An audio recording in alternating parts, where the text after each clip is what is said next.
director of The Creator. How are you? I'm very well, thank you. How are you? Thank you. I'm doing very well. Thank you so much.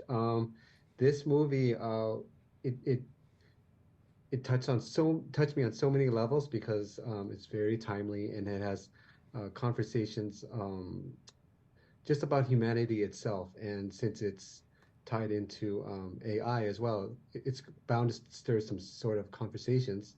Um, and as we see it through Joshua's relationship and his journey with Alfie, which takes some kind of cinematic inspirations from Lone Wolf and Cub, Paper Moon, and Rain Man, we can see his demeanor change. So I was just wondering, what can audience take away from his experience and that particular dynamic?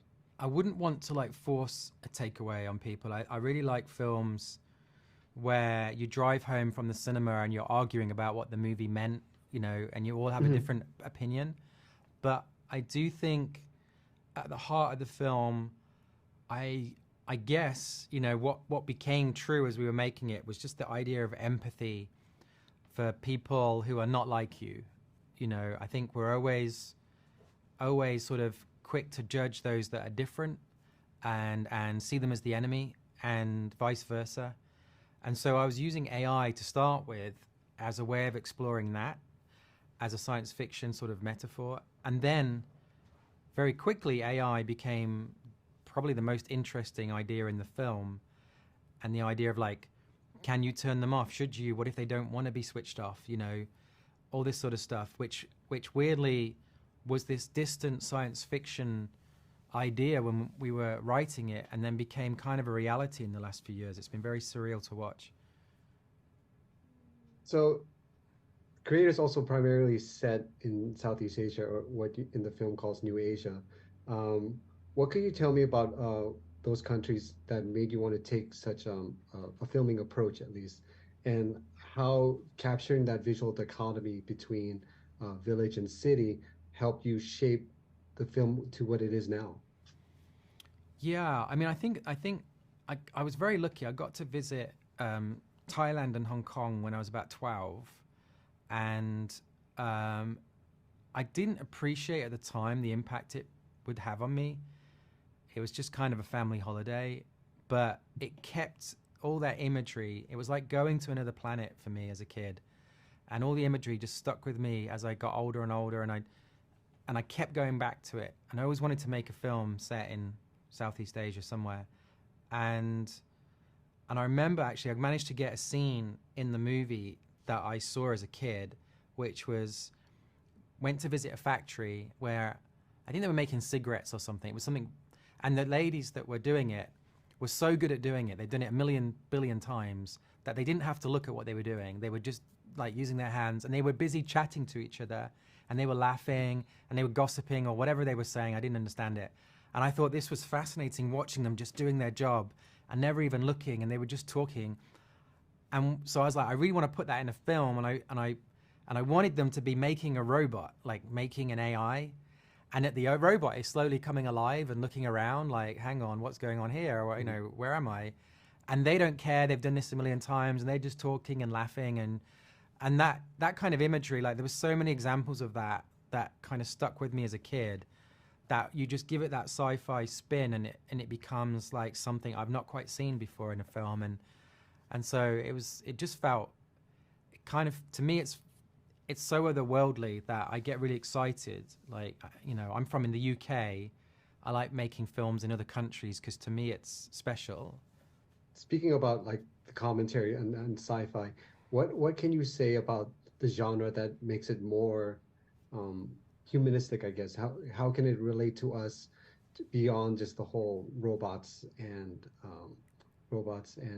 space travel and whatnot? Yeah. Well, stories, like a good story, it's always a metaphor, really. Like when a story has meaning and you remember it and you find it like important to you, there's usually like a hidden message inside. And science fiction, I think, is it's easier to do that with science fiction because um, the whole thing can be a metaphor for something else. It's like it can go under the radar a lot easier. My favorite TV show growing up was the Twilight Zone, the black and white Mm. show.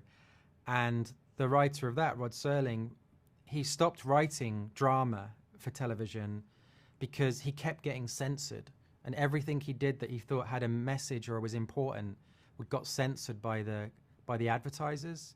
So he started doing this science fiction show, and the censorship stopped, and he could tell all these stories that normally you wouldn't be able to tell, and they had meaning and importance to them. And my favorite thing in the world is, you know, you get the opportunity to put a big massive movie out there with spaceships and robots, but there's actually something at the heart of it that people, it stays with them after they've watched the film. And that's like that's the movies I grew up with, and I was trying to recreate that kind of feeling for, like, you know, that seems to be missing a little bit in cinema these days. So I want to, my last question is going to be about the cast, because I enjoyed that dynamic between John David Washington and Madeline Boyles. What was it about Madeline, Madeline, that made her the right choice? Because I've heard so many stories through press conferences and previews, but what made her the right choice for you? I mean, it was undeniable. Like, she's just so good. She was just, I couldn't quite believe our luck. I hate films with little kids actors in. They tend to get very annoying sometimes, and it's very hard to find a kid that special. And I didn't know what we were going to do if we couldn't find the right child. And Madeline came in. She was the first kid we met with, and just sort of broke our heart doing this performance. And I thought, oh, the mum has like told us some sad story just before she came in the room, and like she was some sort of cheating trick or something weird. I couldn't understand why it was so good.